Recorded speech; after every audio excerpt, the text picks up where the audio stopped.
अस्सलाम वालेकुम। Welcome to my channel Ridda vlog. कैसे हैं आप सब? उम्मीद करती हूँ आप सब खैरियत से होंगे। अल्हम्दुलिल्लाह आपकी दुआओं से मैं भी बिल्कुल ठीक ठाक। तो जी मुझे देखने वाले जहाँ भी रहें खुश रहें, आबाद रहें। अल्लाह पाक आप लोगों की तमाम दिली हाजत को पूरा फरमाए। आमीन सुम्मा आमीन। तो इस प्यारी सी दुआ के साथ आज के व्लॉग का आगाज़ करते हैं। तो आज का जो व्लॉग है आपने इसके छोटे छोटे क्लिप देख लिए होंगे कि मैं उसमें क्या कर रही हूँ, क्या हो रहा है।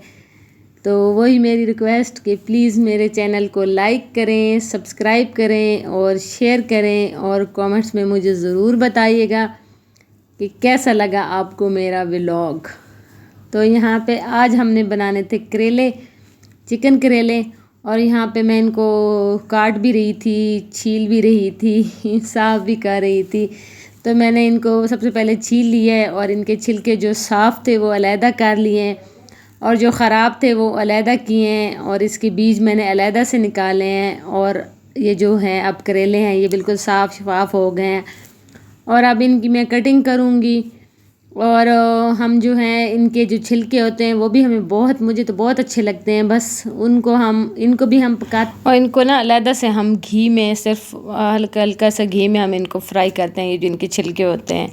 और ये जो बीज है ना ये पहले तो खैर हम फेंक देते थे और वो जो सख्त वाला होता है वो तो कोई यूज़ भी नहीं करता, मैं भी नहीं करती। लेकिन ये जो करेलों के अंदर ना करेले जब आते हैं और इनके अंदर ये जो नरम नरम बीज होता है, जिसके अंदर जो बीज होते हैं वो सख्त नहीं होते, नरम वाले होते हैं।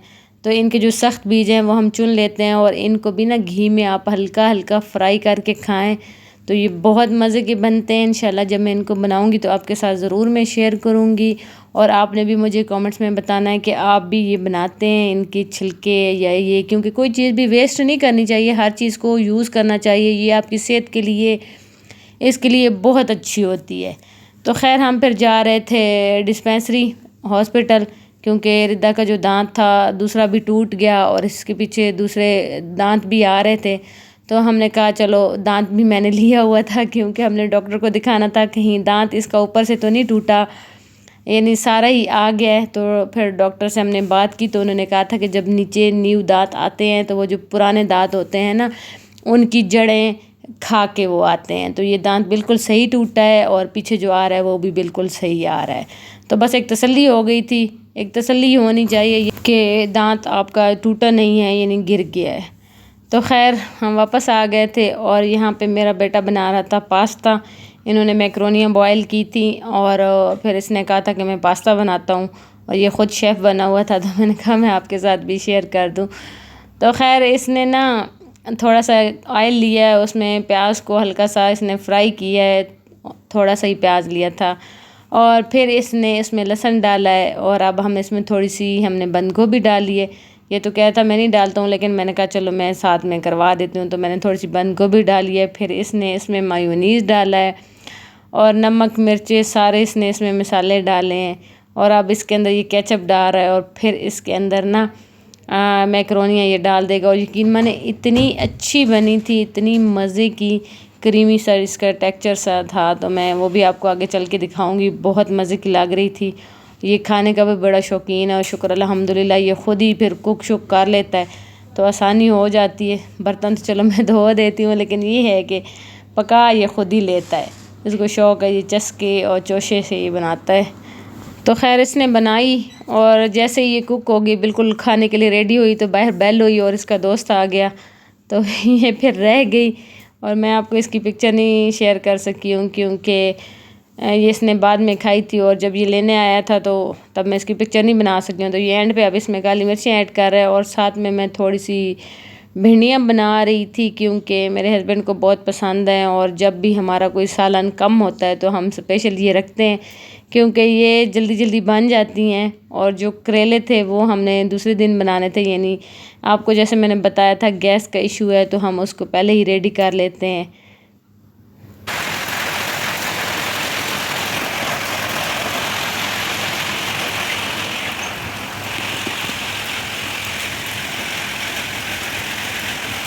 मैं आपको बारिश की आवाज़ सुना रही थी कि कितनी तेज़ नज़र तो नहीं आ रही लेकिन बड़ी शदीद किस्म की बारिश हो रही थी और मैं बाहर निकली हूँ।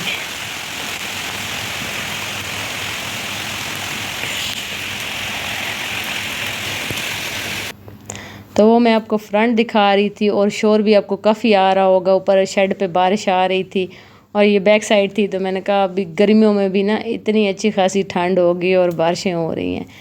तो खैर ये जो आम गिरे हैं आजकल, वो कच्ची कच्ची कैरियाँ क्या कहते हैं, वो गिर रही हैं। तो हमने कहा थोड़ी सी काट लें और इनका हम अचार बना लें। हालांकि ये अभी रेडी नहीं है अचार के लिए, अंदर से ये बहुत कच्ची हैं, लेकिन हमने कहा वेस्ट नहीं करते, कुछ ना कुछ इसका बना लेते हैं। तो खैर से जी हमारी उसवा वापस आ गई है। ये नानू के घर गई हुई थी और तकरीबन पूरा महीना ये गुजार के आए हैं। थोड़ा सा कोई इशू बन गया था जिसकी वजह से इनको रहना पड़ गया। तो इस वजह से यानी इनके हमारे जो कज़न थे वो बीमार हो गए थे और उस वक्त की जो मामी थी वो गांव चली गई थी, उनकी वो कर रही थी केयर शेयर।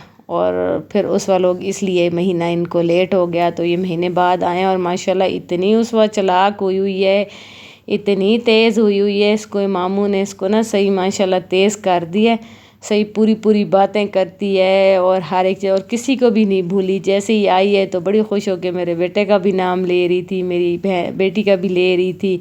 तो सारा उसको याद था और बिल्कुल वो नहीं कर रही थी। हालांकि अभी बहुत छोटी है, लेकिन माशाल्लाह अब ना बड़ी पक्की पक्की बातें करती है और बड़ी समझदार हो गई है। तो खैर दोपहर का टाइम था और मेरा बेटा कह रहा था कि मुझे कब से वो कह रहा है मुझे आलू वाले पराठा बना दो। तो मेरा एक आलू मैंने बॉयल किया था, एक तो नहीं किया था, काफ़ी सारे किए थे। चाट बनाना था तो वो रह गए थे, फिर मैंने उन आलू को फ्रीज़ कर लिया। तो मैंने कहा चलो अब मैं इसको ना एक आलू का पराठा बना देते। तो यहाँ पे आलू जो फ्रीज़ वाला था उसका मैंने थोड़ी देर बाहर उसको रखा है, उसका मैंने छिलका उतार के मैंने उसको कूट लिया, क्योंकि ऐसे तो वो बर्फ़ बना हुआ था, कोई वो उसको यानी कि मैश करना मुश्किल था।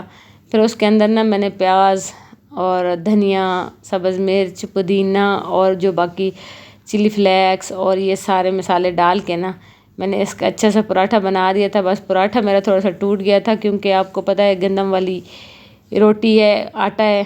तो ये गंदम वाला आटा जो है बहुत जल्दी इसको कभी मल होता है कभी नहीं होता, वो हमारी ज़बान में कहते हैं कि बस। हालांकि इसको हम बड़ा टाइम लगाते हैं गूंदने में, लेकिन आपने अक्सर देखा होगा कि मेरी रोटी टूट जाती है। इसी वजह से टूट जाती है क्योंकि ये गंदम की ख़ास गंदम का आटा है, तो उससे ये रोटी ना इसी तरह ही बनती है।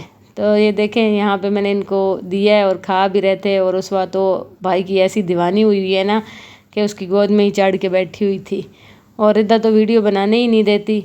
तो चलें आप स्टार्ट करते हैं हम अपने चिकन करेले की रेसिपी। और यकीन माने ये जो मैं बना रही हूँ ना चिकन करेला रेसिपी, ये बिल्कुल परफेक्ट रेसिपी है और इसी स्टाइल में आपने बनाने अगर आप ट्राई करें, और मेरे कहने पे आप ज़रूर ट्राई करें। बिल्कुल कड़वे भी नहीं बनते और बहुत टेस्टी और बहुत मज़े के बने थे। आगे चल के मैं आपको दिखाऊँगी। तो यहाँ पर जैसे आम नॉर्मल ही मैंने प्याज फ्राई किए हैं, बस अभी बिल्कुल ही ब्राउन नहीं हुआ था, तो मैंने इसके अंदर चिकन डाल के उसको भून लिया है। फिर जैसे ही चिकन को मैंने भूना था, फिर मैंने इसके ऊपर टमाटर डाल दिए और टमाटरों को मैंने अच्छे से भून के थोड़ा सा पानी लगा दिया, लहसुन अदरक वगैरह डाल के। और अब इसमें ना मैं सारे मसाले डाल रही हूँ। इसमें नमक है, मिर्च है, हल्दी है, धनिया है, जो खुश्क मसाले घर में जो हर सालन में डलते हैं, तो वो डाल रही हूँ। और साथ में यहाँ पे मैंने करेले फ्राई करने के लिए रखे हुए हैं। और ये हमारे जी साथ वालों का दूध है और ये हमारा अपना है। तो साथ वालों की थोड़ी सी फौतगी हुई है तो वो नहीं है घर पे, तो जेंट्स हैं तो उनका दूध फिर हम ले लेते हैं और बॉयल भी मैं कर देती हूँ। तो बाहर फिर मैंने उधर दम पे रख दिया था चिकन को, और यहाँ पे मेरा बेटा गाड़ी को वॉश कर रहा था। तो मैंने कहा चले मैं आपको दिखा दूँ कि यहाँ पे ये शोल मेरा चला हुआ है। और रिदा भी लगी हुई थी और उस वक्त भी साथ में खेल रही थी। बच्चे हैं फिर इनका तो ये लगा रहता है। तो यहाँ पे देखें अब ये इसकी ग्रेवी तैयार हो गई थी और टमाटर अभी इसके अंदर ना सही से गले नहीं थे। इनको मैं चम्मच की मदद से ना इनको मैं तोड़ रही थी कि ये इसकी अच्छी सी ग्रेवी बन जाए। तो खैर अगर ये ना भी इसमें प्याज और टमाटर गले हों तो कोई इशू नहीं है, क्योंकि हमने ग्रेवी सी बनानी है और इसके अंदर हमने करेले ऐड करने हैं। और अक्सर तो आपने देखा होगा कि मैं प्याज थोड़े से निकाल लेती थी और फिर करेलों के साथ ऐड करती हूँ, लेकिन आज मैंने सारे ही प्याज अंदर ग्रेवी बना के ना उसको अंदर कर दिया। और यहाँ पे बस करेले भी अब मेरे फ्राई हो गए थे और मैंने इनको आज सही फुल ऑयल में इनको फ्राई किया है। तो ये बिल्कुल नहीं कड़वे बने थे, बिल्कुल यानी बहुत अच्छे और बहुत टेस्टी बने थे। तो फिर इसके बाद मैंने सब्ज़ मिर्चें फ्राई कर ली, क्योंकि करेलों के साथ और वैसे भी सब्ज़ मिर्चें ऑयल वाली फ्राई वाली तो बहुत अच्छी लगती हैं। और आजकल तो मिर्चें भी इतनी सख्त आई हुई हैं, इनकी जल्द इतनी सख्त है कि आप जितनी भी इसको करें ना फ्राई तो ये उस तरह यानी सख्त ही रह जाती हैं। तो यहाँ पे देखिए अल्हम्दुलिल्लाह से मेरा तैयार हो गया था इसकी ग्रेवी। तो बस अब बिल्कुल हल्की हल्की रह गई थी। अब इसके अंदर मैं करेले डाल दूँगी, क्योंकि जो इसकी हल्की फुल्की ग्रेवी है वो इसको करेले जज़ब कर लेंगे और फिर ये बिल्कुल खुश्क सी रेडी हो जाएगी। तो साथ में मैंने कहा चले रोटियां भी बना लूँ, क्योंकि खाने का टाइम हो गया था। गैस ने बड़ा हमें तंग किया हुआ है, 12 बजे गैस आती है, उसके बाद ही फिर सारी कुकिंग होती है और उसके बाद ही खाना शाना जो भी होता है। तो खैर अल्हम्दुलिल्लाह से टाइम तक 1 डेढ़ बजे तक हमारा खाना रेडी हो जाता है और रोटी भी यहाँ पे बन गई। तो ये रही जी इसकी फ़ाइनल लुक। तो बहुत मज़े के बहुत मज़े के बने थे, आपने भी ज़रूर ट्राई करना है। मिलते हैं नेक्स्ट व्लॉग में, तब तक के लिए अल्लाह हाफ़िज़।